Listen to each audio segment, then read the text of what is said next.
आचार्य जी सभी को ईश्वर की नमस्ते। महती अनुकंपा से हम इस समय ब्रह्म विज्ञान पुस्तक का स्वाध्याय करते हैं। पिछले पाठ में हम कर्मफल के विषय में पढ़ रहे थे। कर्म का फल, परिणाम, प्रभाव और जाति, आयु, भोग, शुभ कर्म, अशुभ कर्म, मिश्रित कर्म, सकाम और निष्काम कर्म। आगे आज देखते हैं कर्म करते हुए जीना।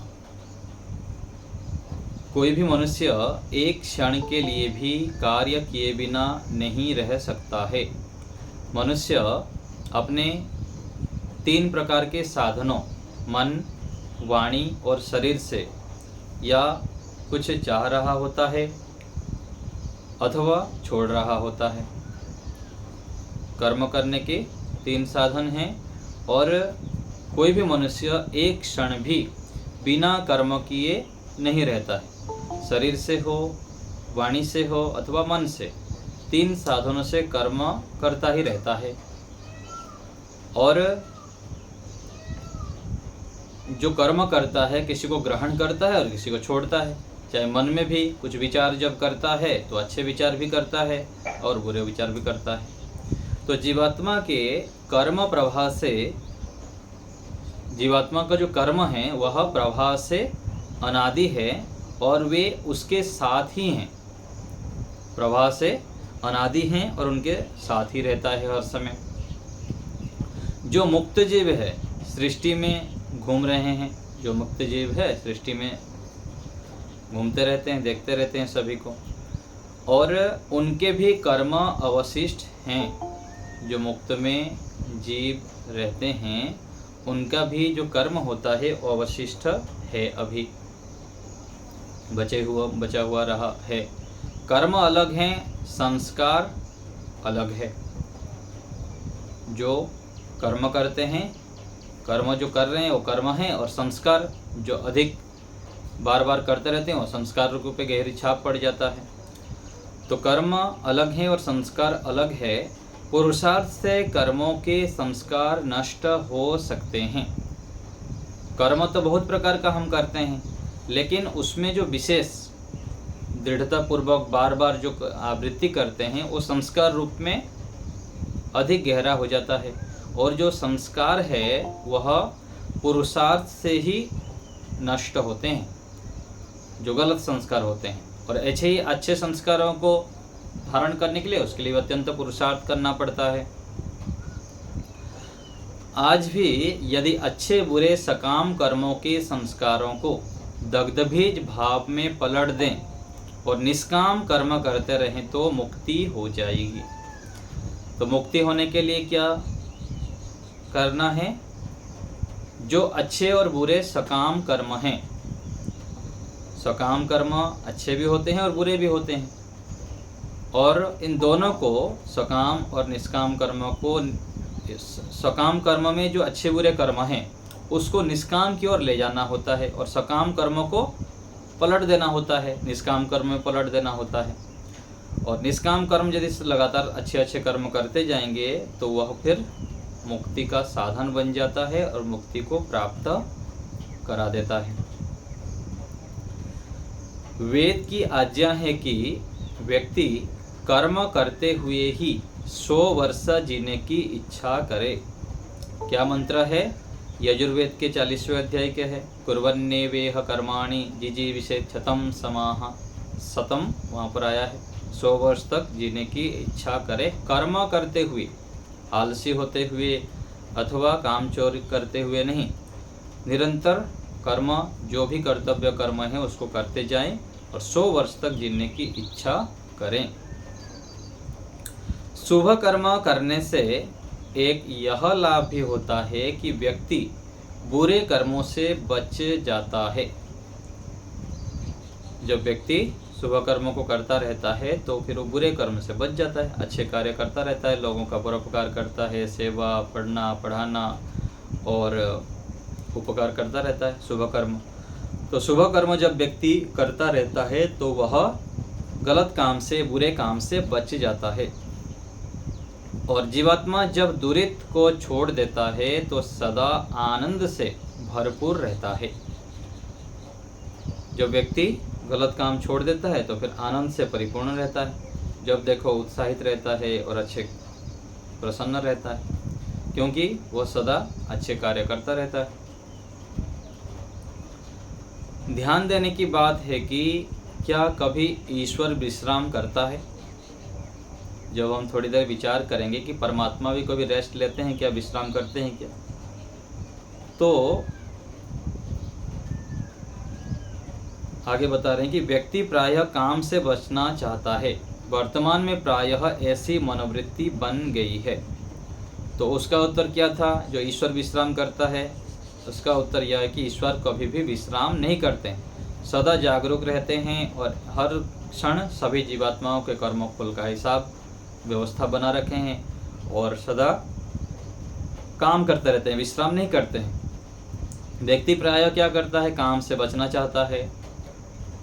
ऐसी मनोवृत्ति हर समय अधिकांश लोगों की रहती। काम करने को कोई तैयार नहीं, पर फल सभी पाना चाहते हैं।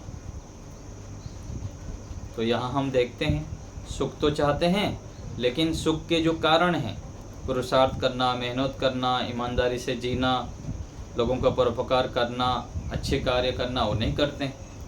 तो कोई भी यहाँ पर कार्य होता है, कारण से कार्य होता है। मिट्टी होगा तो घड़ा होता है। ऐसे ही यदि हमको फल चाहिए, अच्छा सुख चाहिए, तो उसके लिए पुरुषार्थ करना होता है। तो काम करने को कोई तैयार नहीं, पर फल सभी पाना चाहते हैं। और आज का व्यक्ति काम गलत करता है पर फल अच्छा चाहता है। और तीसरा बता रहे हैं कि परिश्रम करना कम, कौड़ी का थोड़ा परिश्रम करना चाहता है, लेकिन फल अधिक रुपए का चाहता है। तो विचारधारा बन गई है कि जो सतत काम करता है वह दुखी होता है। ऐसे व्यक्ति विचारधारा बना दिया है। किंतु कर्म करने से दुख नहीं होता है। यदि कर्म करने से दुख होता तो ईश्वर को भी दुख होता, लेकिन ईश्वर तो सदा आनंदित रहते हैं, कभी भी दुखी नहीं होते। हाँ, ईश्वर को खींचातानी नहीं करनी पड़ती। व्यक्ति को बल लगता है, कठिनाई महसूस होती, क्योंकि ईश्वर सर्वशक्तिमान हैं, ज्ञानी हैं, इसलिए वो व्यवस्थित ढंग से अपने कार्यों को करते हैं। और यहाँ भी जो बुद्धिमान व्यक्ति है, जो अपने कार्य को व्यवस्थित ढंग से करता है, वो भी बड़े अच्छे प्रकार से कार्यों को कर लेता है। उसको खींचातानी करना नहीं पड़ता है, अव्यवस्थित नहीं रहता है। ईश्वर को ठीक प्रकार से नहीं जानने से लोग मानने लगे कि ईश्वर के सर्वशक्तिमान होने का अर्थ है ईश्वर चाहे जो कर सकता है। ये मान लेते हैं ईश्वर के बिना पत्ता भी नहीं हिलता है, ऐसे बोलते हैं। पत्ता नहीं हिलता है, इसका मतलब यह है कि ईश्वर ने ऐसे व्यवस्था बना रखे हैं कि उस व्यवस्था के हिसाब से होता है। ईश्वर तो नहीं चाहते हैं कि जीवात्माएं गलत काम करें, लेकिन गलत काम करते हैं। तो ऐसे मान्यता ठीक नहीं है कि ईश्वर सब कुछ कर सकते हैं। ईश्वर भी एक सीमा में बंधे हुए हैं, अथवा एक नियम व्यवस्था बना रखें कि ऐसे ऐसे कार्य मैं करूँगा और ऐसे नहीं करूँगा। आप बीज बोएंगे तो बीज से आगे अंकुरित करना मेरा काम है, बीज मैं भी नहीं बोऊंगा। तो ऐसे ही ईश्वर ने हमको बुद्धि दिए हैं घर मकान बनाने के लिए। ईश्वर स्वयं मकान नहीं बना देंगे। तो ईश्वर चाहे जो कुछ नहीं कर सकता बिना उपादान कारण के। ईश्वर भी कार्य सृष्टि नहीं बना सकता है। ऐसा कहने का साहस बहुत कम व्यक्ति रखते हैं। चोरी करने में डरें, पर जैसा ईश्वर है उसे वैसा कहने में नहीं डरना चाहिए। तो ईश्वर जैसा है उसको ऐसा कहना चाहिए, उनको डरना नहीं चाहिए। ईश्वर सर्वशक्तिमान हैं, सदा सबको देखते हैं। तो चोरी करने से डरना चाहिए और ईश्वर के विषय में हमको ठीक ज्ञान होनी चाहिए। ईश्वर में अनंत सामर्थ्य है, अनंत बल है और निरंतर कार्य करता रहता है ईश्वर। तो ऐसे ईश्वर के विषय में जानना चाहिए।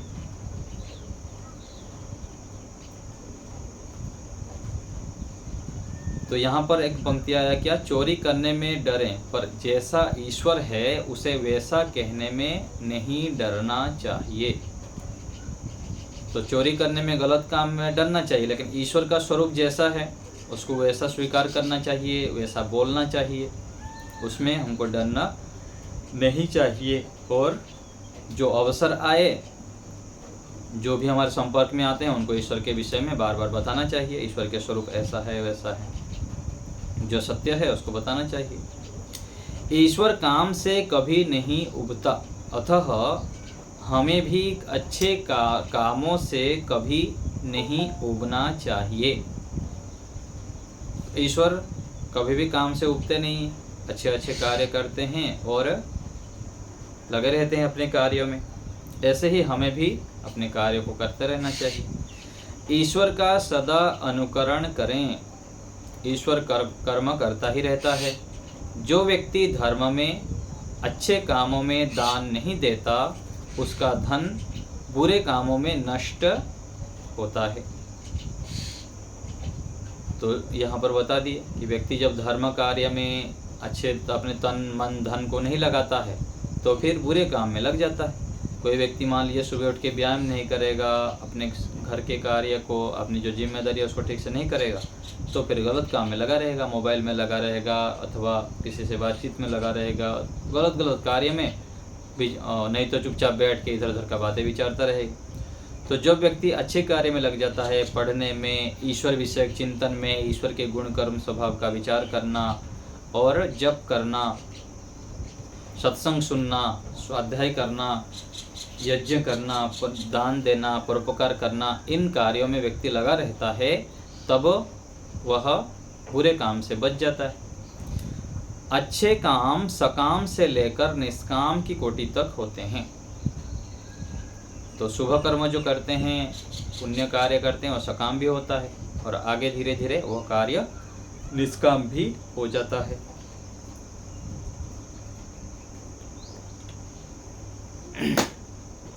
तो जानबूझकर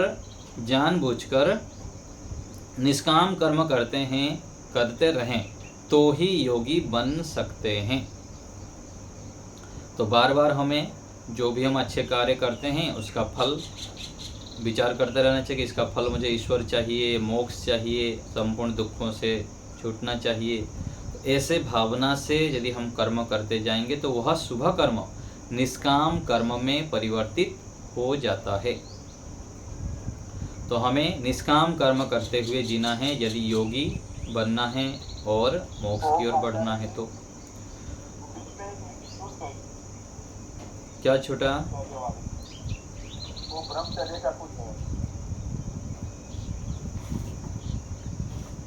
देखता हूँ।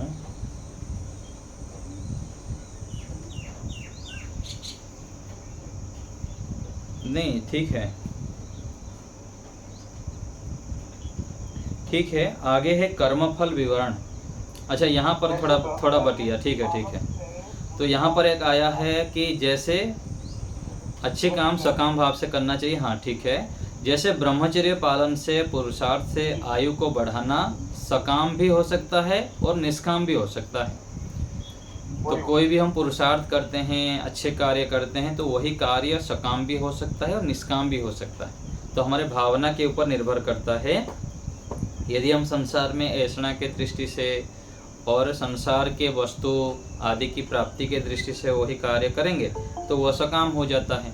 और यदि उसी कार्य को निष्काम भावना से करें कि मुझको जो भी मैं कार्य करता हूँ, सेवा, परोपकार, कुछ भी कार्य करते हैं, केवल मुझे ईश्वर ही चाहिए, मोक्ष चाहिए, परमात्मा की प्राप्ति के लिए मैं कर्म कर रहा हूँ, ऐसी भावना यदि जोड़ दिए तो वह कार्य निष्काम हो जाता है। फिर उससे अधिक हमको सुख, शांति, ऐश्वर्य आदि मिलता है और परमात्मा भी श्रेष्ठ प्रेरणा देते हैं, अच्छे प्रेरणा देते हैं यदि हम निष्काम भावना से करेंगे। क्योंकि यहाँ भी हम व्यवहार में देखते हैं, जो व्यक्ति हम घर में रहते हैं, माता पिता है, परिवार के सभी लोग हैं, जो हमारे अनुकूल चलता है, जो हमारी आज्ञा का पालन करता है, तो हम उसको अधिक देना चाहते हैं, सुख, शांति, ऐश्वर्य और भी कुछ विशेष देना चाहते हैं। तो ऐसे ही यहाँ पर संसार के व्यक्ति हैं, भौतिक वस्तुएं हैं और दूसरा परमात्मा है।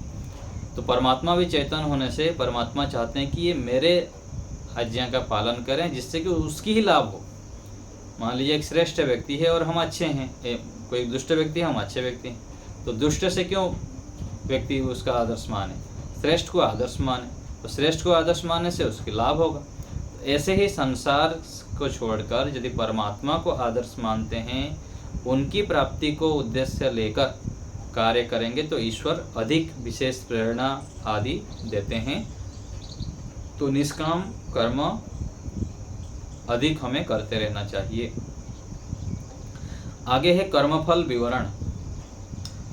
कर्मों का फल कब, कैसा, कितना मिलता है, यह जिज्ञासा सभी धार्मिक व्यक्तियों के मन में होती है।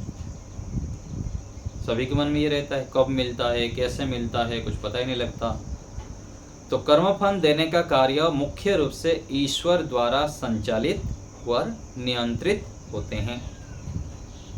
ईश्वरी संचालित करते हैं और ईश्वरी नियंत्रण में रखेंगे पूरा डोरी, किसको कितना देना है, कैसे दंड देना है और कितने अच्छी देना है। वही इसके पूरे विधान को जानता है। तो जो अधिकारी हैं, जो मुख्य है, बनाने वाला है, वही सब जानता है।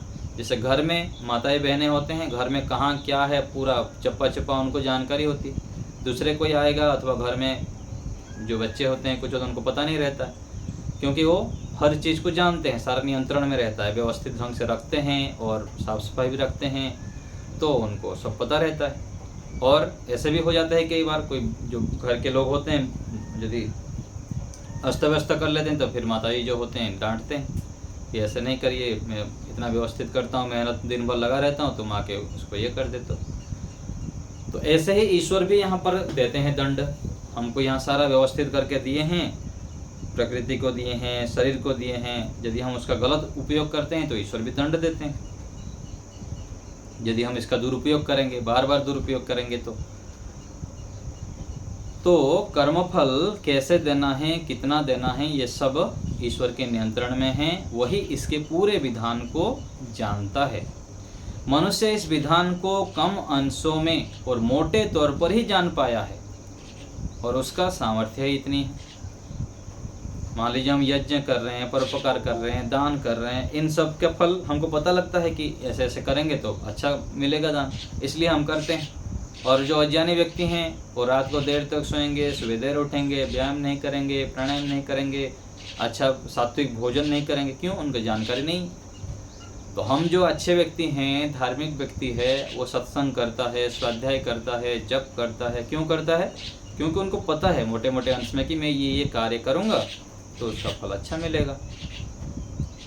तो हमको मोटे तौर पर कुछ पता रहता है।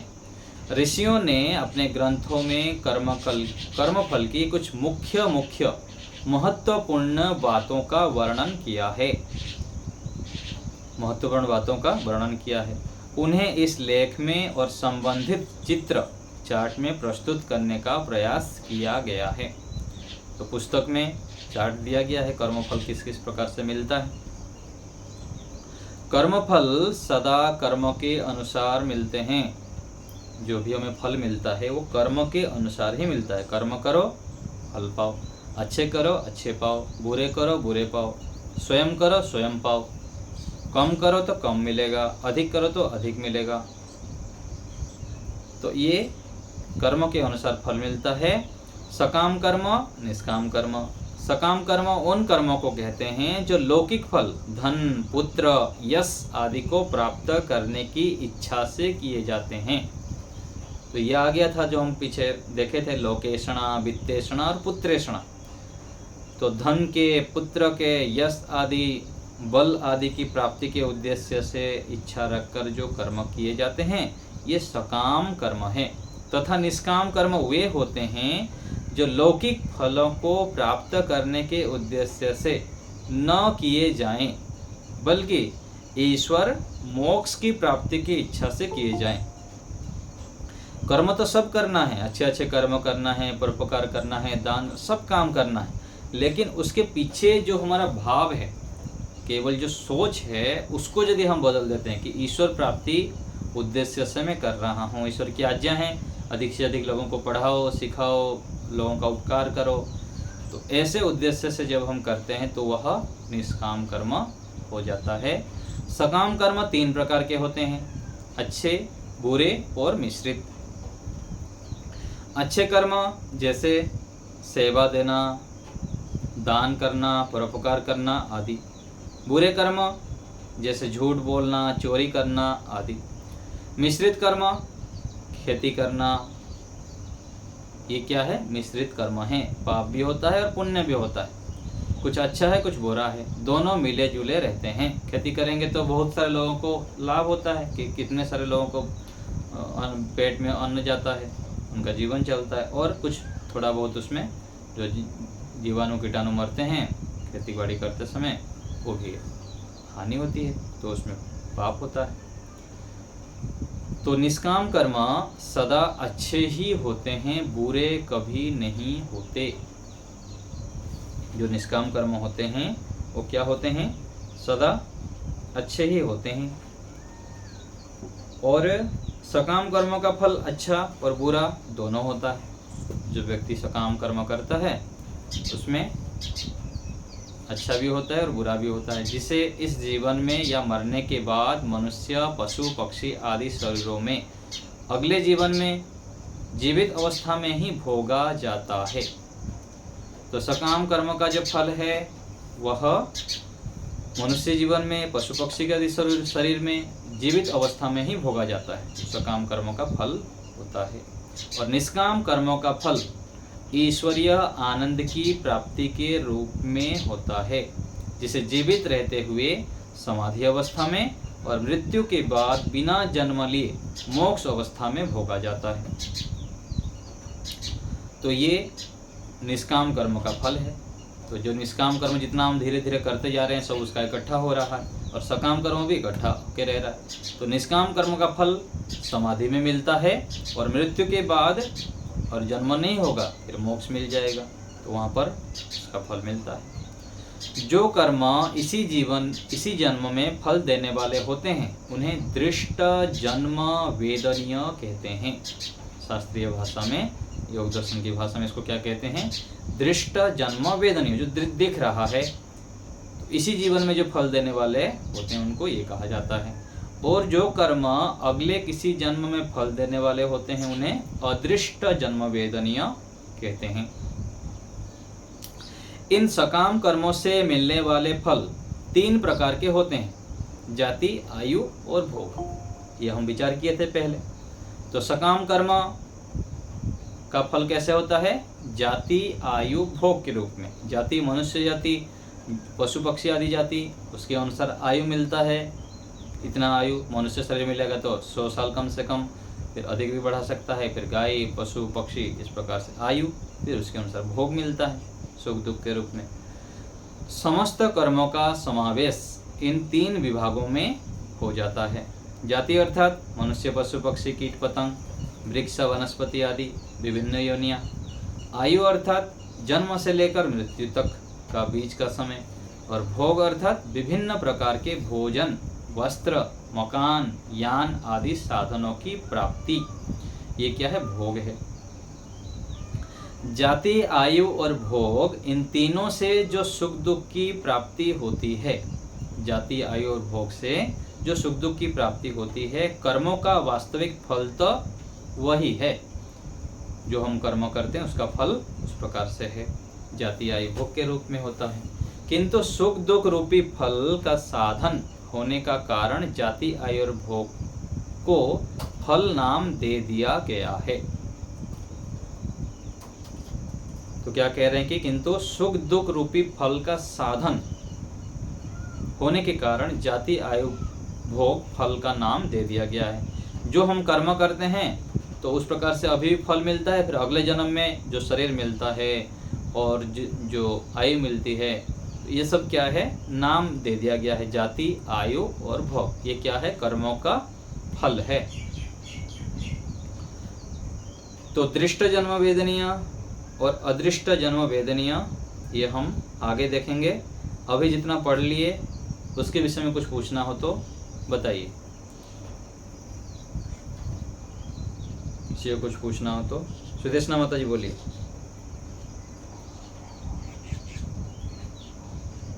आचार्य जी, ये जो लिखा है, ईश्वर काम से कभी नहीं उगता, अतः हमें भी अच्छे कामों से कभी नहीं उगना चाहिए। यहाँ उगना मतलब क्या? हम जैसे अच्छे कार्य करते हैं ना, पढ़ाई कर रहे हैं, उगना का अर्थ समझ। उबने का अर्थ है हम थक जाते हैं, बोले बहुत हो गया, चलो अभी रहने दीजिए, ठीक है ना। पढ़ रहे हैं, स्वाध्याय कर रहे हैं, 10 मिनट पढ़े, फिर से बहुत पढ़ लिया, रख देता हूँ, ठीक है ना। ईश्वर का ध्यान कर रहे हैं, 15 मिनट बैठ गए, आधा घंटा बैठ गए, थोड़ी देर भी 5 मिनट भी बैठ जाते हैं, बोले नहीं बहुत ध्यान हो गया, चलो हो गया, बस। तो अच्छे कार्य कोई भी करते हैं तो उसमें फिर उब जाते हैं, अर्थात छोड़ देते हैं उस काम को, जबकि हमारा सामर्थ्य होता है उसको अधिक भी कर सकते हैं, लेकिन वहाँ पर छोड़ देना बीच में, उसको उबना कहते हैं, ठीक है। प्रतिमा माता जी बोलिए। हाँ, बोर हो जाना उसको कहेंगे। जो कॉकरोच को हीट स्प्रे करते हैं वो तो मर जाते हैं, इसके हमको पाप लगता है। क्या होता है? कॉकरोच तो हाँ, पाप तो लगेगा ही, पाप तो लगेगा ही, पाप तो लगेगा। उससे बचाव करें, घर के अंदर ना आए, उसके लिए उपाय करें। यदि मरता है तो पाप लगेगा, और एक सीमा तो कई बार ऐसे हो जाते हैं, बहुत कर लेते हैं तो फिर मारना ही पड़ता है। तो यहाँ पर तो ऐसे ही होता है, मच्छर मक्खी ले लीजिए, कोई भी प्राणी है, मारना पड़ जाता है, उससे बचाव करना है। और यदि अधिक हो जाएंगे तो फिर उसका उपाय तो करनी पड़ेगी। जैसे हम भारत की सीमा में फौज तो तैनात किए हुए हैं, यदि आतंकवादी घुस जाएंगे तो मारना तो पड़ता ही है, अपने ओर से सुरक्षा रखे हुए हैं। तो ऐसे ही घर में भी समझना चाहिए, तो कोई यदि ऐसे आ जाते हैं तो मारना पड़ता है, ठीक है। हाँ माता जी। निर्मला माता जी बोलिए।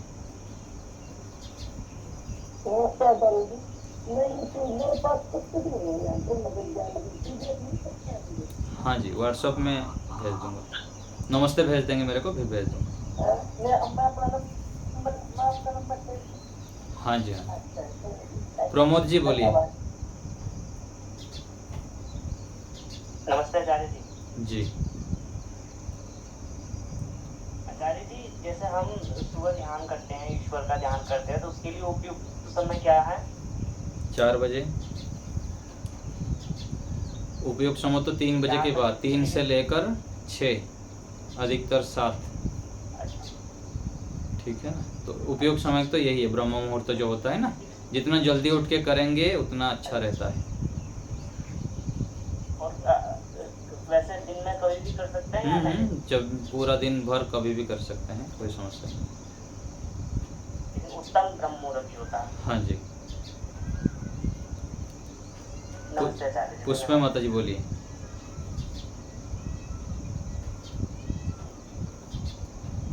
नमस्ते आचार्य जी, आवाज आ रही है मेरी? बोलिए। आवाज आचार्य जी, आवाज आ रही है? बोलिए माता जी। अच्छा, नहीं, असल में सुबह संस्कृत की कक्षा में मैंने कुछ पूछना था, बहुत बार मैंने कोशिश की, नहीं अभी नहीं जा रही थी या पता नहीं। बोलिए बोलिए, अभी बोलिए। अब नहीं, बस यहाँ अब पूछने का यही पूछना था कि अब आ रही है, क्योंकि सुबह से लेके अब तक मैं परेशान थी कि आवाज नहीं जा रही मेरी। आवाज सविता माता जी बोलिए। धन्यवाद।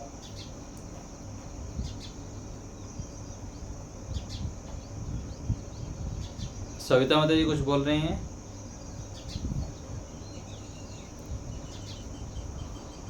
आचार्य जी नमस्ते। नमस्ते जी। आचार्य जी, जो हमारे संचित कर्म होते हैं वो दुख और दोनों ही होते हैं।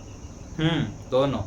तो जी, तो आचार्य जी, जो हमारे संचित कर्म होते हैं उसमें हमारा दुख का वो खत्म हो जाता है, उसके बाद सुख आते हैं। क्या होता है? और ये फिर कैसा है आचार्य जी? फिर से बताइए, क्या बोल रहे थे? जैसे दुख और सुख हमारे जो संचित कर्म है आचार्य जी, तो जब दुख खत्म हो जाते हैं तो सुख आते हैं। ठीक है। तो जीवन चक्र स्वास्थ्य में ऐसे ही चलता रहेगा अनंत तक? नहीं, इसमें ऐसा होता है ना, सुख दुख जो आता है अभी के कर्मों के कारण भी अधिकतर होता है। अभी इसी जीवन में जो हम किए हुए रहते हैं ना, उसके बीच बीच में कई बार ऐसे होता है कि कर्मफल यदि हमारा शुभ अशुभ अधिक है, पहले का संचय अधिक है, तो बीच बीच में हमको अधिक सुख भी मिल जाता है। उस प्रकार हमारा पुरुषार्थ अभी नहीं है, फिर भी मिल जाता है। और दुख का भी ऐसा ही होता है, कर्मों के कारण दुख मिलता है और बीच बीच में हम ऐसे कुछ गलत काम नहीं किए हैं लेकिन हमको दंड मिलता है, यहाँ पर दुख मिलता है। तो इस प्रकार से ईश्वर को कर्मफल व्यवस्था का पूरा पूरा पता है। यदि यहाँ पर हम अधिक से अधिक शुभ कर्म करते हैं, अच्छे कार्य करते हैं, लगातार अच्छे कार्य करते रहते हैं, तो फिर सुख मिलता ही रहता है। और बीच में अज्ञानता के कारण कई बार हम गलत निर्णय कर लेते हैं अथवा अभिमान से युक्त हो जाते हैं, ऐसे कुछ कर्म कर लेते हैं, तो उसके कारण फिर हमको दुख मिलता रहता है। तो कर्मों के हिसाब से होता है, अधिकतर तो यहाँ के कर्मों के हिसाब से मिलता है। और बीच बीच में थोड़ा बहुत जो पिछले अधिक हमारा अच्छे बुरे कर्म हैं उसके आधार पर फिर मिलता रहता है। तो सुख के बाद दुख मिलेगा ऐसा नहीं है, दुख भी कई बार बहुत अधिक मिल जाता है, फिर बड़े स्तर पर सुख मिलता है जो उसको सहन कर लेता है। कोई भी अच्छे कार्य करता है, कोई व्यक्ति बहुत बार करते करते करते फेल हो जाता है, फिर इतना बड़ा उसको सफलता मिल जाती है तो सारा दुख वो भूल जाता है। तो ऐसे ही जीवन में होता है, कई सारे कठिनाई बाधा आते रहते हैं, फिर उसको हम सहन करते जाते हैं, फिर अपने अच्छाई को छोड़ते नहीं हम, तो फिर परमात्मा की व्यवस्था से फिर बहुत अच्छा सुख मिलने लग जाता है। और जो सामने वाले होते हैं आचार्य जी, कई मतलब ऐसे हमें मिल जाते हैं या हमारे परिवार में ही होते हैं कि जो हमारा मतलब वैसे तो दिखाते हैं कि वो हमारा भला चाहते हैं, लेकिन वो करते हमारा बुराई है। और फिर अगर हम उनके बारे में कुछ गलत सोचे तो आचार्य जी फिर हम पाप कर रहे हैं। पाप तो कर ही रहे हैं। अधिक नहीं सोचना है, यही तो बता रहे हैं ना, हम जब अच्छे कार्य में लग जाएंगे तो दूसरे को बुरा सोचने का अवसर ही नहीं मिलेगा, उसकी ओर ध्यान ही नहीं देना। यहाँ तो करेंगे ही बुरा लोग, यहाँ लोग कोई भी कुछ भी कर सकता है, दूसरा वो कर्म करने में वो स्वतंत्र है ना, कुछ भी कर सकता है वो।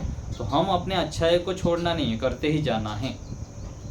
तो फिर क्या होगा, फिर वो जो व्यक्ति आज हमारे लिए विरोधी है ना, वो आगे सहयोगी बन जाता है। जो हमारे टांग खींचता है वही हमको फिर आगे सहारा देता है। यहाँ ऐसे ही चलता है, आज हमारे जो प्रशंसा कर रहा है वो कल विरोध करेगा। तो यहाँ ऐसे ही चलता है दुनिया में, किंतु सबको साथ साथ लेके चलना पड़ता है, सहयोगियों को भी विरोधियों को ही। ऐसे अपना अच्छे कार्य को छोड़ना नहीं है, लगे रहना है। और जब हम ईश्वर से जुड़े रहते हैं, ईश्वर के कर्म, ईश्वरीय कर्मों को करते रहते हैं, तो ये विरोध झगड़ा और जो छोटे मोटे बाधाएं हैं वो धीरे धीरे शांत पड़ जाता है, हम आगे बढ़ जाते हैं। जितने ही महापुरुष है देखिए, वो अपने अच्छाई को छोड़े नहीं, और जो विरोध करने वाले हैं थोड़ा बहुत हानि करते रहे, लेकिन वो पूरा सफलता को प्राप्त कर लेता है। कोई भी महापुरुष है, कोई भी श्रेष्ठ पुरुष है, देखिए।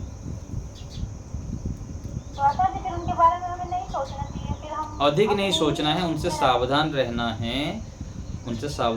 है, उनसे व्यवहार अधिक नहीं करना है। अधिक सोचना नहीं है, सोचने से लाभ नहीं है ना। हम यदि सोचेंगे गलत तो हमारा ही संस्कार बिगड़ता है। हम जो भी मन वाणी शरीर से कर्म करते हैं उस हमारा बन जाता है संस्कार। फिर तो उससे बचने के लिए अधिक कुछ दूसरे के विषय में कुछ नहीं सोचना है, बस अपना अच्छे कार्य को करते जाना है। एक एक कर्म पूरा प्रतिक्षण बन रहा है ना मन में भी, जो हम सोचते हैं। जब हम ईश्वर के विषय में बार बार सोचते हैं तो ईश्वर विषय संस्कार बन रहा है, दूसरे के विषय में सोचेंगे तो उससे विषय संस्कार बनेगा। ऐसे हमको कर्म फल को समझना, ठीक है। जब हमारी प्रवृत्ति बन जाती है, जब हम देख रहे हैं कि हम बुरा हो रहा है हमारा, तो बार-बार थॉट अपने आप ही आ जाता है। हाँ, उसको हटाना है, ज्ञान पूर्वक उसको हटाना जीवन में आ जाती है जी। ज्यादा प्रवृत्ति में उलझ के रह जाते हैं। ये हाँ, प्रहलाद जी बोलिए, कुछ बोल रहे हैं आप? प्रहलाद जी जी, आपकी आवाज ठीक से नहीं आ रही है अच्छे से। किसका? अवशिष्ट अर्थात बचा हुआ, अवशिष्ट अर्थात बचा हुआ। कर्म करते हुए बचा हुआ। हाँ जी, अवशिष्ट कर्म जो होता है मतलब बचा हुआ कर्म आगे फिर फल देता है। आ गया? तो जिस मुक्ति में घूम रहे हैं उनके भी कर्म अवशिष्ट हैं। मुक्ति जीव जितने कर्म मोक्ष प्राप्त मिल गया उनको, निष्काम कर्म अच्छे कर्मों के कारण मिल गया। जो सकाम कर्म किए हुए थे वो तो पड़ा हुआ है ना, बचा हुआ है। जो मोक्ष से आएंगे तो उनको फल मिलेगा। जी जी। ठीक है, जो जीव मुक्ति में घूम रहे हैं उनके भी कर्म अवशिष्ट हैं। हाँ जी, अवश्य था बचा हुआ है, सकाम कर्म बचा हुआ है, आगे फल मिलेगा उनको। ठीक है, अच्छा, धन्यवाद। कल्पना जी बताइए।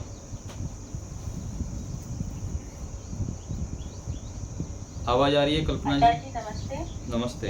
अमुक दिन इतने बजे मरेगा, बिल्कुल बिल्कुल निश्चित नहीं है। अमुक दिन इतने बजे मरेगा करके क्या है? ऐसे निश्चित नहीं है कुछ भी, बिल्कुल निश्चित नहीं। बिल्कुल ही निश्चित नहीं है। धन्यवाद। हाँ, ऐसे कोई निश्चित नहीं है कि इतने समय पर इतना ये पर इसका देहांत होगा, ये कर्म करेगा, ऐसे कोई निश्चित नहीं होता है। ये सब मिथ्या पाखंड के रूप में सब चला दिए हैं और ऐसे किए हैं। स्वयं की अज्ञानता के कारण, दूसरे की अज्ञानता के कारण कभी भी किसी का देहांत हो सकता है, कुछ भी हो सकता है, लेकिन निश्चित नहीं है कि इस जगह पर इसका ये होगा। वो अपने कर्मों के ऊपर निर्भर करता है। यदि हम अच्छे कार्य किए होते हैं तो बहुत बड़े बड़े संकटों से भी बच जाते हैं, परमात्मा की व्यवस्था से बच जाते हैं। इसलिए अच्छे कार्य करते रहते हैं। जो महापुरुष होते हैं ना, जैसे ऋषिदानंद जी हुए, कितने बार उनको जहर दिया गया, मारने का प्रयास किया गया, लेकिन वो अच्छे कार्य करते थे और विशेष ब्रह्मचर्य के पालन करते थे, इसलिए बहुत सारे संकटों से बच गए। तो हम भी अच्छे कार्य करते रहेंगे तो हानि करने वाले, हानि पहुंचने के प्रयास किए करें, कुछ भी करें, हम हमारी हानि नहीं पहुंचा सकते। ठीक है, और कोई बात? धन्यवाद। चलिए।